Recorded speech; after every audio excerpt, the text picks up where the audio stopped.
Bueno, este corresponde al caso clínico número 17 del posgrado de infectología de la Universidad Nacional.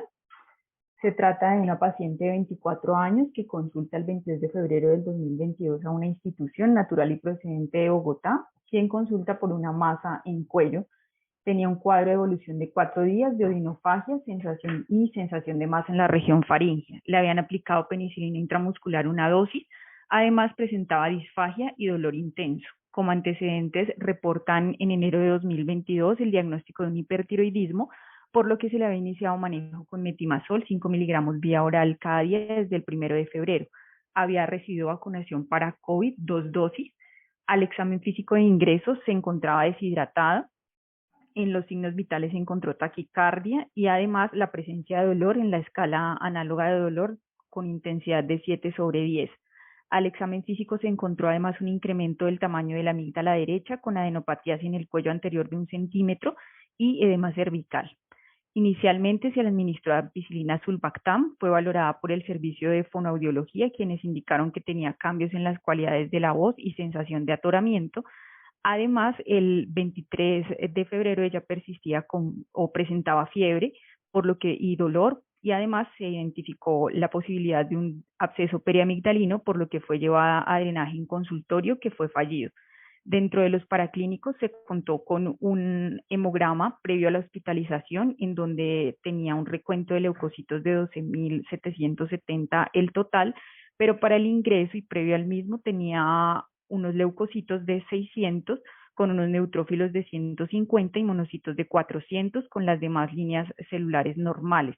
Se le realizó un frotis de sangre periférica normal, solamente reportaba leucocitos disminuidos en número, pero con morfología normal y tenía una PCR elevada. El 23 fue llevada a drenaje quirúrgico, en donde se encontraron unas amígdalas con necrosis y se sospechó, dado estos hallazgos, la posibilidad de una neoplasia. En el posoperatorio sale a unidad de cuidado intensivo con requerimiento de soporte vasopresor y ventilatorio y consideran el cambio de ampicilina a piperacilina tazobactam. 2 días posterior a esto se puede lograr la extubación, es trasladada a piso y se encuentra que su patología de base, el hipertiroidismo, está mal controlada, por lo que deciden el aumento de la dosis del metimazol y cambian de piperacilina tazobactam a meropenem. El 28, la paciente se le realiza una médula ósea en la cual refieren que la población de granulocitos está disminuida. Además, se obtiene un cultivo del absceso con la presencia de hormonas hidrófila multisensible y Serratia marcense resistente a carbapenémicos. Se contó con unos hemocultivos negativos y se le inició suplencia de hierro intravenoso. Adicionalmente, se le dio manejo con linezolid y anfotericina B liposomal. Se consideró el diagnóstico de agranulocitosis por metimazol y se consideró suspender el linezolid y el meropenem, también asociado con citopenias, pero mantener la anfotericina B liposomal. El 13 de marzo de 2022 se recibe el reporte de la biopsia de amígdala, en donde se encuentran estos hallazgos: la presencia de micelios completos, de pseudomicelios, de levaduras en gemación bipolar, levaduras en gemación podálica y acúmulo de levaduras. Entonces se consideró el diagnóstico de una candidiasis invasora de la amígdala sin documentación de candidemia en paciente con agranulocitosis por metimazol. El 13 de marzo, la paciente tiene el recuento de leucocitos de 5.600 posterior al retiro del metimazol y presenta hipocalemia.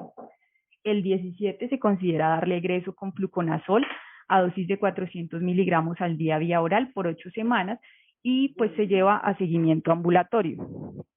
En un control del 29 de marzo de 2022, la paciente presenta una buena evolución clínica y tiene pendiente la ablación con yodo debido al hipertiroidismo mal controlado y la no posibilidad de manejo con otros medicamentos. Entonces, el tema a revisar el día de hoy es candidiasis invasora de la amígdala. La candidiasis invasora es la causa más frecuente de enfermedad fúngica invasora. La presentación más frecuente de la enfermedad es como candidemia y también se define como el compromiso de zonas estériles por este género de microorganismos. Se describe que más o menos el 30% de los pacientes con candidiasis invasora tienen hemocultivos negativos, corresponde al 75% de las EFI en el paciente hospitalizado y la mortalidad es alta, hasta el 50% en unidad de cuidado intensivo y se ha descrito hasta el 78% en pacientes que tienen aislamientos de Candida auris. En este trabajo, en donde se habló de la estimación en cuanto a la prevalencia e incidencia de enfermedad fúngica a nivel mundial, se encontró o se estimó que la candidiasis invasora correspondió más o menos a un número de casos de 750.000 y dentro de estos 60.000 a 100.000 correspondieron a candidiasis intraabdominal. Se describe que los casos de candidiasis invasora van en incremento y esto probablemente se debe al uso de antimicrobianos y de agentes inmunosupresores, además a la mayor frecuencia de hospitalización prolongada en sala general y en unidad de cuidado intensivo, al incremento de trasplantes y al uso de dispositivos invasivos. Dentro de todas las candidiasis invasoras, más o menos el 10% corresponde a casos que inician en la comunidad y existen muchas variaciones en la mortalidad dependiendo del agente etiológico, de la edad y de las comorbilidades de los pacientes. Esta tabla señala cuáles son las zonas con mayor tasa de incidencia de candidiasis invasora, en donde predominan los países de Brasil, Pakistán y Qatar, con tasas de incidencia de hasta 21 por 100.000 habitantes. Para América, los lugares con mayor tasa de incidencia son Chile, Ecuador, y México y Guatemala, con una tasa de 5 por 100.000 habitantes. Este trabajo realizado por el doctor Álvarez y el doctor Cortés de la epidemiología de las infecciones fúngicas en Colombia describe que la incidencia de candidiasis invasora en Colombia fue de 6.296 casos con una tasa de 12.8 por 100.000 habitantes. Dentro de los grupos de población con esta infección predominan los pacientes con VIH, con cáncer o inmunodeficiencias y en unidad de cuidado intensivo. Y la distribución en general correspondió predominantemente a vaginitis por cándida en cuanto a infecciones, a compromisos infecciosos por cándida, además a candidemia, a peritonitis por cándida y a candidiasis oral. Se describe también en Colombia que hay un incremento en el número de casos de candidiasis invasora y ocurre una mayor frecuencia en lo que corresponde a las especies de Candida no albicans. En Medellín, en un trabajo pues relativamente reciente, se describió un porcentaje de etiología de Candida para EFI del 75%, con una mortalidad en UCI altísima del 78%, y en general dentro de las EFIs de la unidad de cuidado intensivo del 37 al 45% corresponden a candidiasis invasora. Los factores asociados a la enfermedad, dentro de los factores el más importante corresponde al estado de severidad del paciente, por esto la escala o el score de Apache 2 es el más importante con un OR hasta de 3.6 para candidiasis invasora.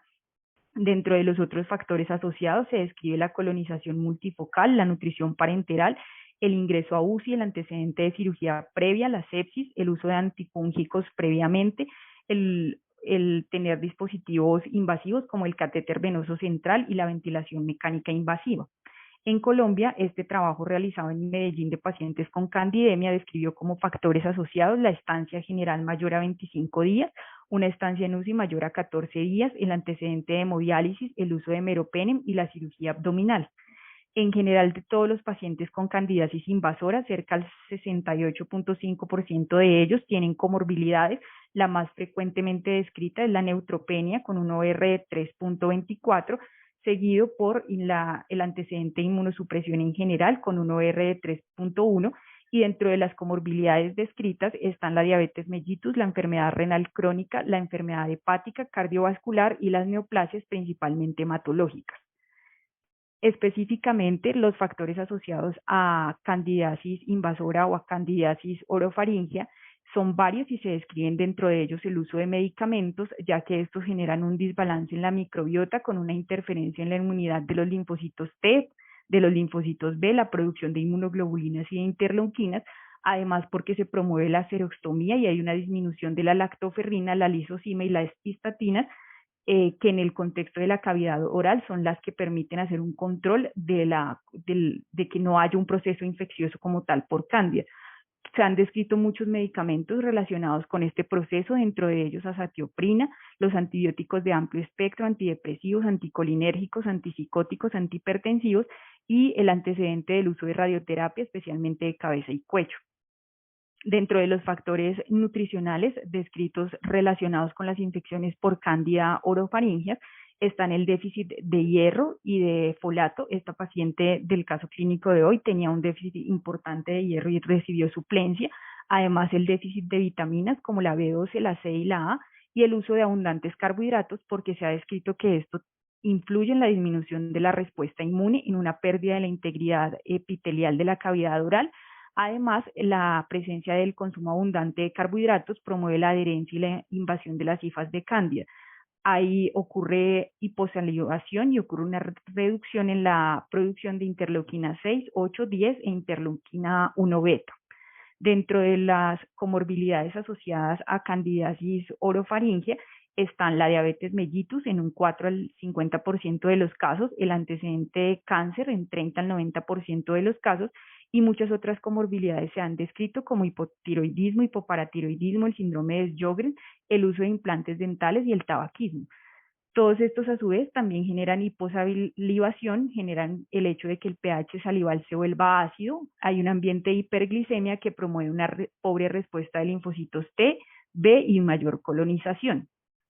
Entonces, el género de Cándida pertenece al reino fungi, a la división Ascomycota, y existen más de 200 especies descritas. Se trata de un hongo unicelular tipo levadura, en donde dentro de las infecciones correspondientes a candidiasis invasoras, las especies más frecuentemente descritas son Candida albicans, glabrata, cruzei, parapsilopsis y tropicalis.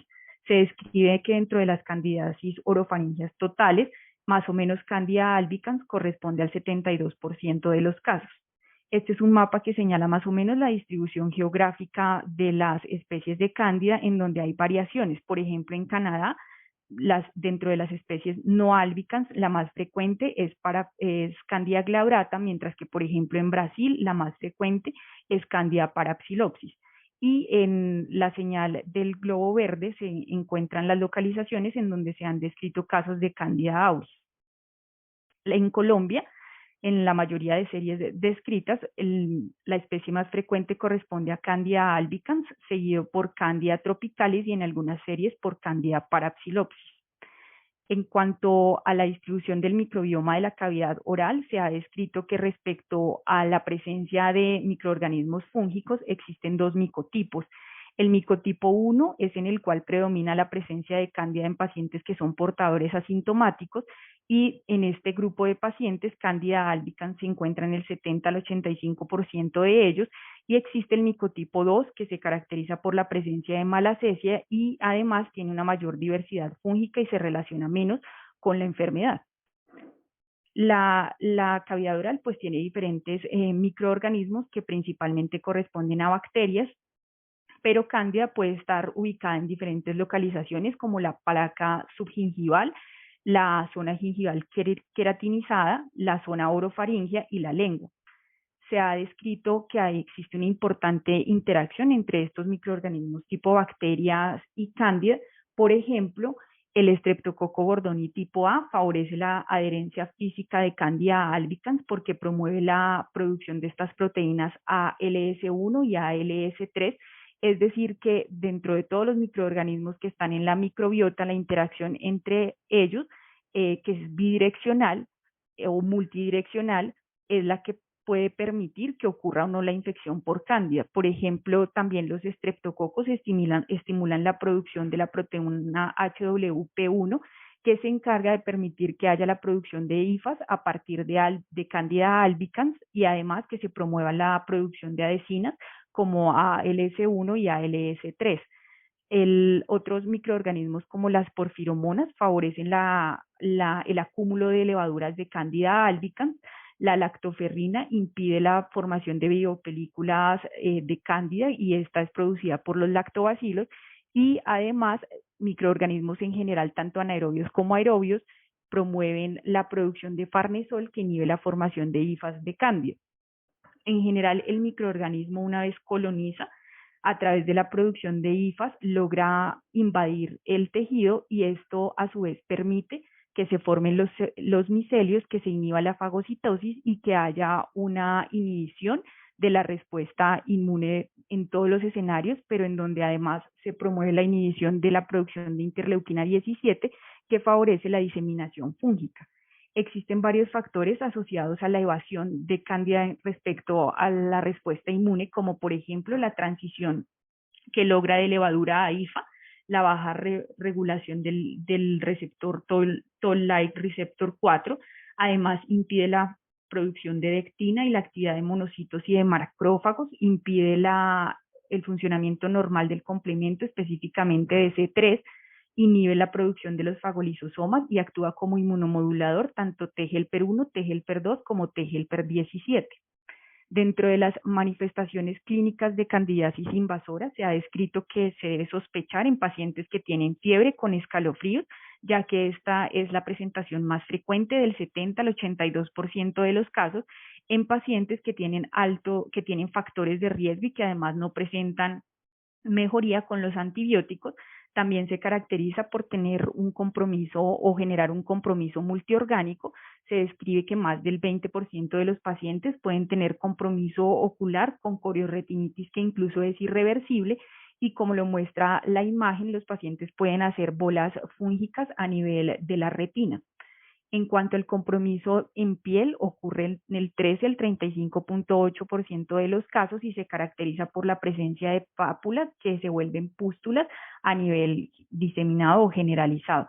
El compromiso hepatoesplénico se presenta predominantemente en pacientes que tienen neoplasia hematológica en hasta el 34% de los casos y se caracteriza por la presencia de microabscesos con localización difusa. A nivel gastrointestinal puede haber compromiso en el 25% de los casos. Cuando la enfermedad se presenta con endocarditis, que esto ocurre en el 15% de los pacientes, es donde se ha descrito la mayor mortalidad, con 40 a 82% de los casos.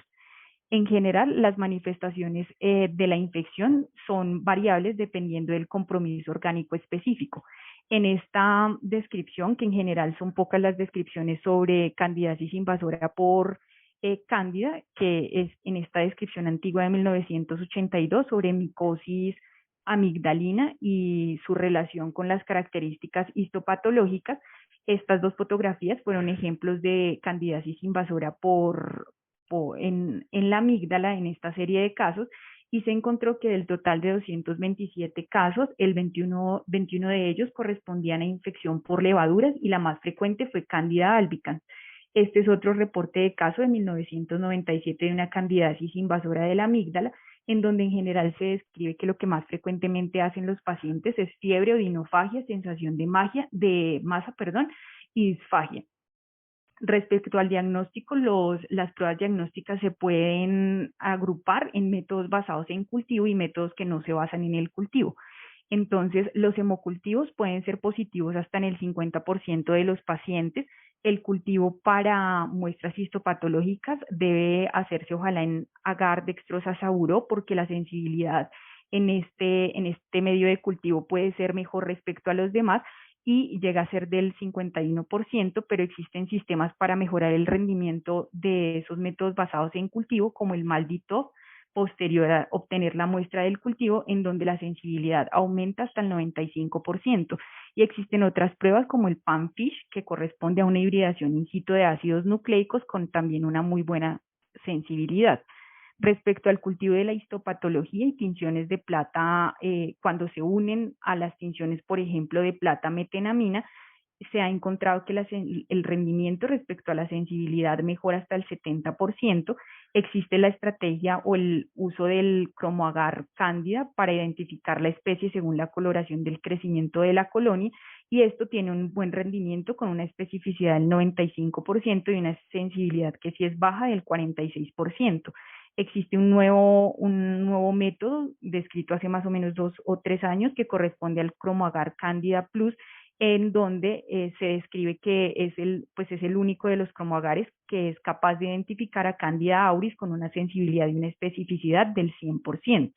Los métodos sin cultivo corresponden, por ejemplo, al beta de glucano, que es un marcador no específico, cuyo punto de corte mayor o igual a 80 nanogramos por litro, tiene un buen rendimiento diagnóstico, pero se ha planteado su uso combinado con hemocultivos o con otros biomarcadores como la procalcitonina. y el uso de 2 pruebas positivas consecutivas tiene un muy buen rendimiento diagnóstico, pero su mejor utilidad es con su valor predictivo negativo, que es hasta el 95%. Existen otras pruebas como los ensayos de anticuerpos antígeno que tienen en general buena sensibilidad, pero tienen el problema de los pacientes que han tenido exposición previa a cándida y sus sensibilidades son también variables. Otras pruebas que existen son, por ejemplo, la detección de la respuesta a la proteína HWP1, que es la que se encarga de permitir la formación de la IFA, que tiene una sensibilidad del 54% y una especificidad del 100%. Está la prueba de T2 cándida, que corresponde al lisado celular y amplificación del ADN del microorganismo y se miden los aglomerados o los conglomerados por resonancia magnética, y esto tiene una muy buena sensibilidad y especificidad. Y otra de las pruebas corresponde a la PCR con una sensibilidad del 94% y una especificidad del 100%. Los criterios de EOR-TC para candidiasis invasora en unidad de cuidado intensivo incluyen el criterio de probada, que corresponde al aislamiento microbiológico de cándida, la probable, que incluye un criterio clínico, un criterio microbiológico que corresponde a los biomarcadores y un criterio del huésped que corresponde a los factores de riesgo o factores asociados del paciente. Respecto al tratamiento, se ha descrito que la primera línea empírica ante la sospecha de una candidiasis invasora corresponde a una equinocandina con una eficacia hasta el 75% y se han descrito en los diferentes estudios una menor mortalidad a 30 días comparado con otras estrategias de tratamiento con un OR de 0.65.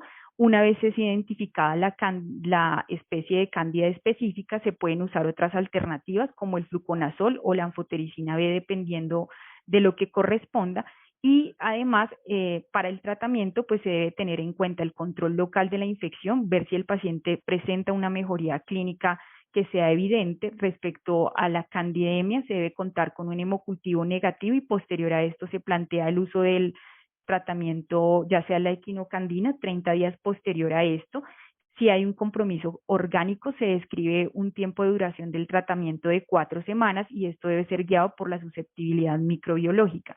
Incluso pues, se plantea la posibilidad del desescalonamiento desde la equinocandina, por ejemplo, a los azoles, dependiendo de la sensibilidad, y esto puede hacerse tras 5 días del uso intravenoso de la equinocandina, se puede pasar al fluconazol oral por su buena biodisponibilidad hasta el 90%.